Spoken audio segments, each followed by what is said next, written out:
Good morning. So, what does it mean to have faith in God? Like, what does that mean to really believe in God?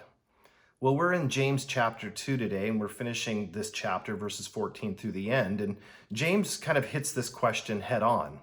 He talks about what it really means for you and I to have faith, to believe in God. A lot of people say they believe in God or that they're Christians. And what is the test of that? How do you know somebody really has true faith?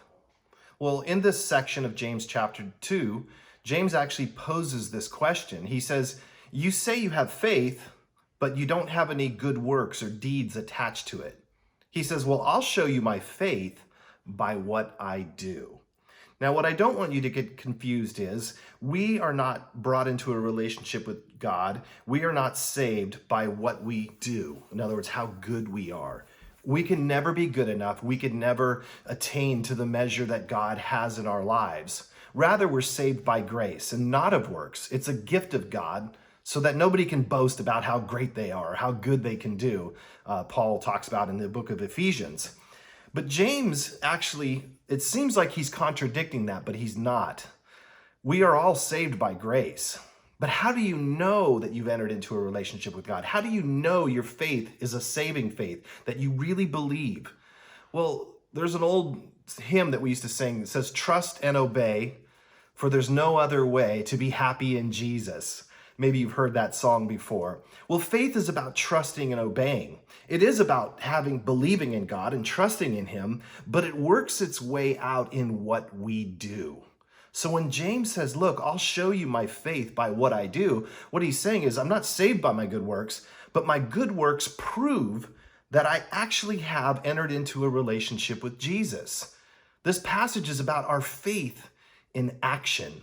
He goes on to say that, great, you believe in God. Well, even Satan, even the demons believe in God. Now, they're not saved. It just means they know He exists. And he says, and they're terrified of that fact. And so he goes on to say, look, faith in action must be proved out by what we do.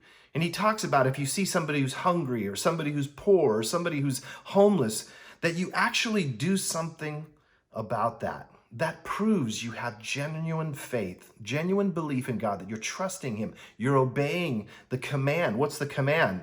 The greatest command, love the Lord your God with all your heart, soul, mind, and strength, and love your neighbor. This is about loving your neighbor, good works. Our good works proves our true faith in Christ. And so he talks about this in the passage. And I just want to encourage you this weekend, New Break, our church online experience, which will be on Facebook and on our webpage, newbreak.church, is about our Memorial Day opportunity where we are going to build houses for the poor in Tijuana. And so I want you to tune in this weekend and listen to the opportunity that we have in front of us, New Break Church. It's a way in which you and I can actually prove that we have true faith in God by responding to the call of the poor, to responding to the heart of Jesus, to love our neighbor. So I'll see you this weekend. God bless.